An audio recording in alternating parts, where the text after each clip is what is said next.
Good. Hello, everyone. We are live on Instagram. I'm waiting for Chris Boswell. Hold on one second. Let's see.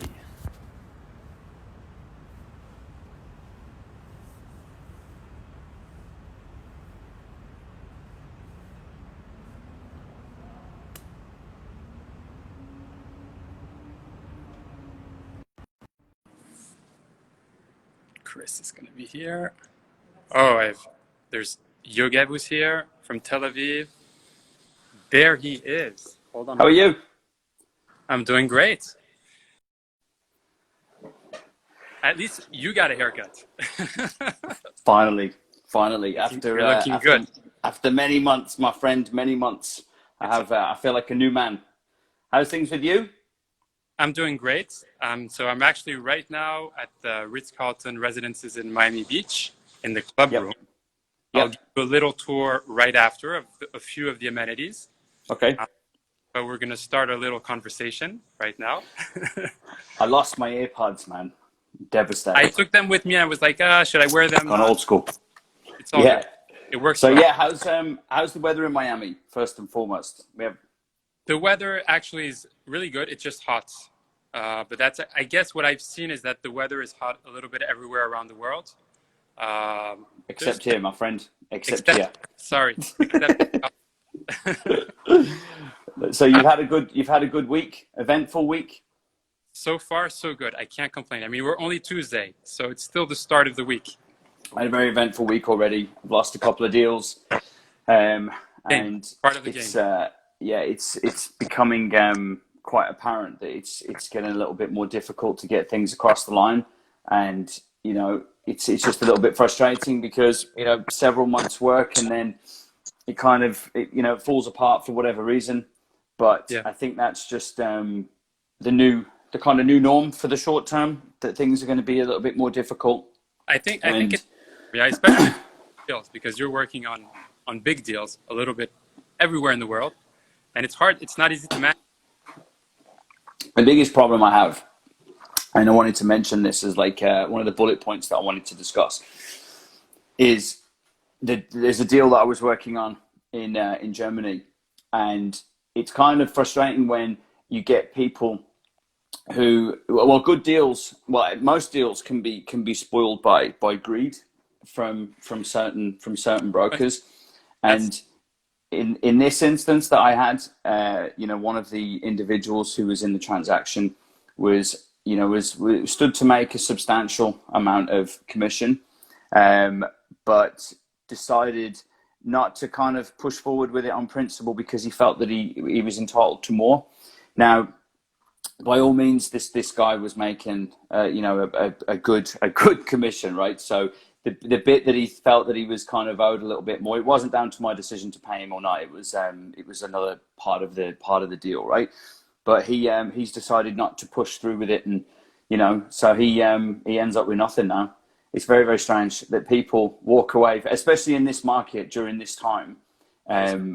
It's kind of crazy that people do that, but as I say, it is what it is, right? So hopefully I might be able to, resuscitate the deal at a later stage. But so how's your business? What are you seeing over there? So here in Miami, I mean, actually, I think it's a good time, but at the same time, it's a bit of a weird time because of the pandemic. But I think there's a lot of people that are coming to see different things, specifically houses, because they want more space. But there's also some people looking at condominiums. There's also very good alternatives like here, which is kind of a hybrid in between a condo and a house, where the Ritz-Carlton Residence Miami Beach is actually not a high rise. It's waterfront. It's in a very good neighborhood. There's full amenities. They're also actually they're going to start building end of August some villas. I think there's going to be 15 villas, and the people who will own the villas will have access to the Ritz-Carlton amenities, which is great. Mm-hmm. Mm-hmm. That's the beauty, I think, of Miami, is that you really have options at every price point, every neighborhood, and a little bit for everyone. Whether you want to be in the south of Fifth neighborhood, Miami Beach, Sunny Isle, Aventura. You want to go to Yeah. Coconut Grove, Coral Gables. There's great things. It's just there's I think a lack of supply right now of single family homes because people are moving towards that. Yeah. But there's some that are going to come on the market, so I'm pretty confident. That's good. Activity. There's people waiting also that haven't Yeah. pulled the trigger. For me, it's quite an interesting time because I actually have a lot of activity at different price points. Yeah. But there hasn't been anything big that has, pulled the trigger. So, Yeah. business, it's a long-term game. You need patience. You know it. Yeah. So, no, I'm pretty confident. For me, I think with what you're saying is that if you put yourself in the purchaser's position and you thought about, if you were looking to buy something now, depending on the circumstances, if you really need to move to a larger space or you need to downsize or whatever that may be, then that's great. If you're looking at the moment to move where you don't really need to move, you would like to move, you've got time. I mean, I would wait, right? Especially on the level that we're talking about. Yep. I would take my time, and more opportunities will present themselves, I feel, over the next couple of months. The thing is when you do these talks, you want to kind of talk a good talk and be as positive as possible. But being positive and being realistic are two separate things completely, right? So you have to kind of look at look at everything and make a decision, an informative decision, and think, well, it's not a great time at the moment, to be fair. But again, some people, as I said this before, and I did another one of these talks the other day, it's all down to you as the individual. For me, I'm quite slow. I'm not seeing, a huge activity. I've got a couple of things that are going on. As I say, I've lost a few things as well. Others may be watching this now or afterwards when it's reposted and think, well, I disagree because I've got loads going on, right? But the thing is, it really depends. But I think that I would definitely, if I was advising somebody now, and I felt, look, if you're kind of driven from an investment perspective, right, then I would definitely wait. If you want some meat, left on the bone, then definitely hold off and kind of look at something in maybe September, October. But again, like I said, if you need to move at the moment and you've got a family and you need more space, or you have to move for whatever reason, it could be work reasons or whatever, then of course, it's it depends also, because I 100% agree with you, and I think there will be much more opportunities in the next few weeks, months to come. Yeah. But if you say, for example, come down to Miami, South Florida, and you want to move, you need to move, and you find a property that you really like, single family homes, you afford, because it won't last too long. Yeah, exactly. Yeah, exactly.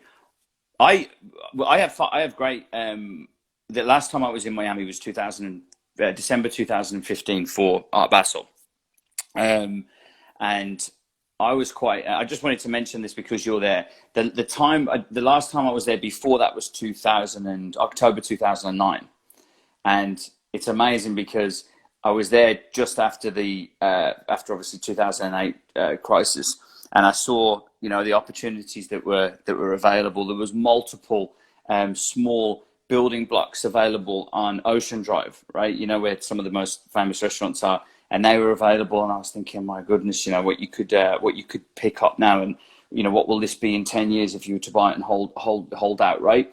So I feel that, and now fast forward 11 years later, we're kind of going through a similar problem. Obviously, this is more unprecedented, but it's everything's kind of slowed down. I feel that some great. I've got some great options that are going to be coming up in London and Dubai, right? That I feel that if I was in the purchaser's position, I would definitely look at buying them. But that will be probably end of August, beginning of September. One of the keys in real estate is if you're able to buy, you buy and you hold, and there's opportunity there. And I think it's like a lot of markets a little bit everywhere, but it's true in Miami. There's a lot of value. So I mean, if you bought something 10 years ago, the design district or Wynwood, today it's completely changed. So every week when we do one of these, right, I'm going to promote a book. Last time was Snowball. this time, which you actually have bought, Benjamin, I think, Yes. was Getty, right? J. Paul Getty. This is As I see it, right? Not the best cover, I might add. I'm sure when they were picking out all the pictures, old JP could have said, is there a better picture than this one? But unfortunately, he went with this one. God bless him. But he said, I buy when others are selling, right? And I hold what I buy, right? And it's so true. So I do feel that, at this time, if people, if good opportunities come up, then I think it's a great time to jump in and, as I say, hold it long term, and you'll be okay. But there's just the other thing as well that I'm a little bit apprehensive about is the sheer scale of inventory, right? High-end inventory. So, I mean, it's insane, right? How much is being developed. I won't speak too loud because are they listening in the back there somewhere, right? I'm just saying, right? There's going to have to be some reductions in price, I feel, because of, the amount that's for sale. All over, really. London, Dubai, Miami, it's New York. It's just one of those things. And as I say, this is when it's a good time now to jump in the next month or two. There's a lot of actually upper high net worth that are properties for 15, 20, 50 million. And probably also, I think, in LA, London, but, some the people who have the money are taking advantage of this current times. But there's definitely, a lot to do. Well, the other thing as well, again, people may disagree, very wealthy, ultra high net worth people are extremely leveraged, right? Because that's what they do. And, I know several people have been hit quite hard recently in the stock market, in their own business lines of business that they're involved in. So I feel that it's just you've just basically got to stick it out, and we need wealthy people to stay wealthy, right? To be able to sell these properties, right? So I think I don't know. I'm a little bit apprehensive about the next couple of months. I think it's going to be tough everywhere. I think it's going to be quiet. I don't want this to be a somber talk, by the way. I don't want people to say, "Oh my God, this is so depressing." It's just this is how I see it at the moment. So to kind of also finalize as I see it. Yes. Anyway, go on. To finalize a bit our conversation, because then I'm going to give you a slight little tour of a few of the amenities. Yeah. What is your perspective on global real estate and the future of real estate? Okay. Generally speaking, I mean, there's the US, there's Europe, there's the world, but what's your perspective on that? That's a big question, Ben. That's a big question. How long have we got? I think, as I said, over the next couple of months, people call it short term, medium term, whatever. I would say up till Christmas, which would say the new year. I think that it is going to be quite slow. Moreover, you got to look at market share as well. How many buyers there are in the market, against how many real estate brokers are fighting for that business. So I think that it's going to be tough, definitely, up till the new year. Could be longer. Might not be that. It could all start to turn around next month, or it could turn around in October.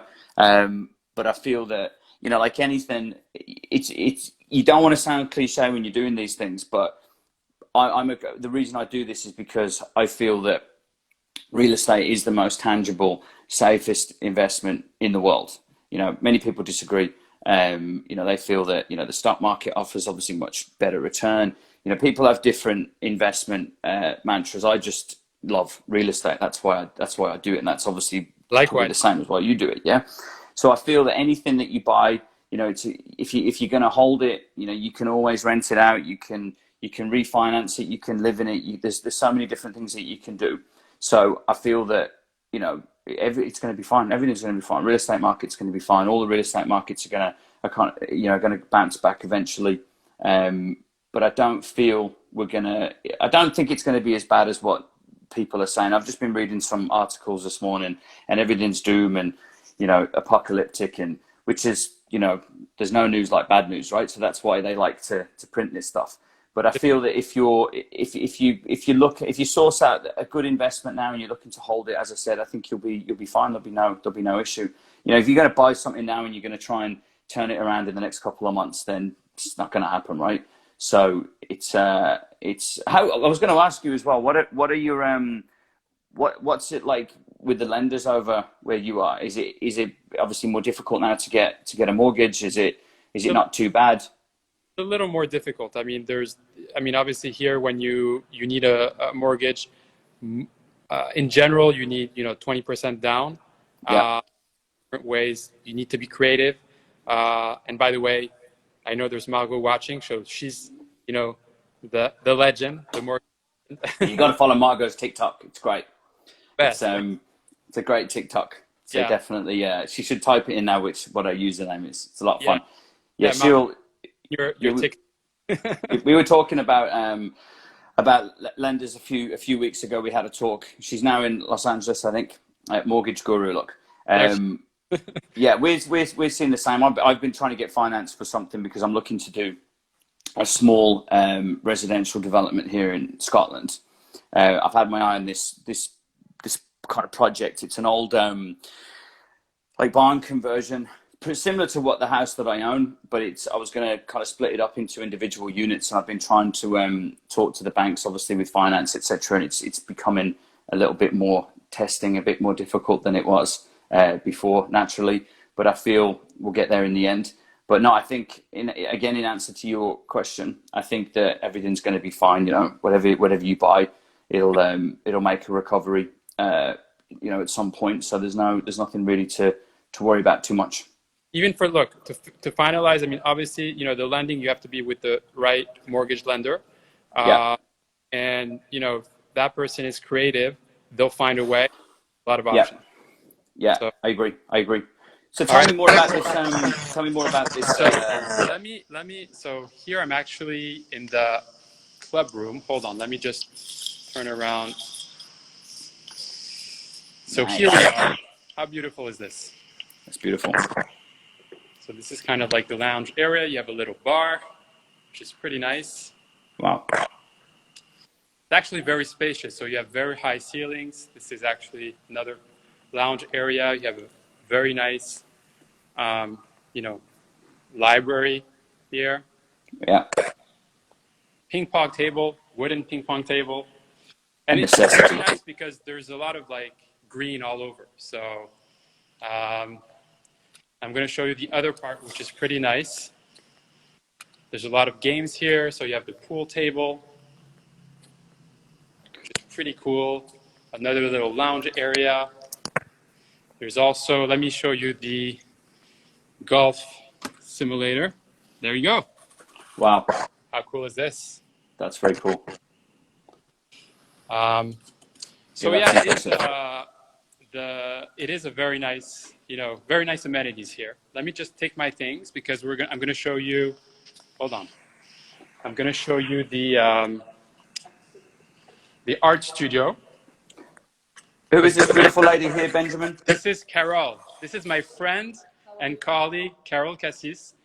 She is representative here at the Ritz-Carlton Residences Miami Beach. How are you? Nice to meet you. And you. Thanks for your time. Social media. So I like all your posts for sure. Thank you. All right. So she's gonna just help me, open here the doors and see the places, and we'll go directly to the, finalize at the lobby and the boating area. How cool is this? Whether you're in art or not. So the residents have access to this art studio. Wow. It's a real art studio. That's cool. There's no other building that I know of this kind, yeah. Of this kind that has an art studio for residents. It has been featured in the Wall Street Journal. And it's featured in the Wall Street Journal. And there's a lot of art across the residences, and it changes quarterly. Wow. We should go this way. This way? Okay. What's going on? Okay. Yeah, I think it was going to work. We're going to go see the screening room. Okay.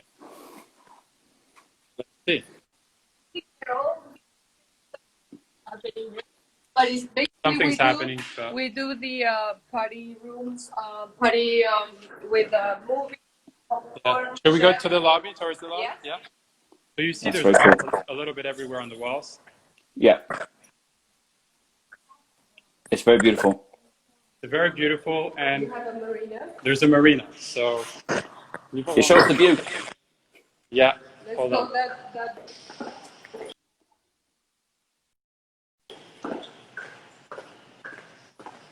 So this, can you see me? Hand sanitizer. Yeah.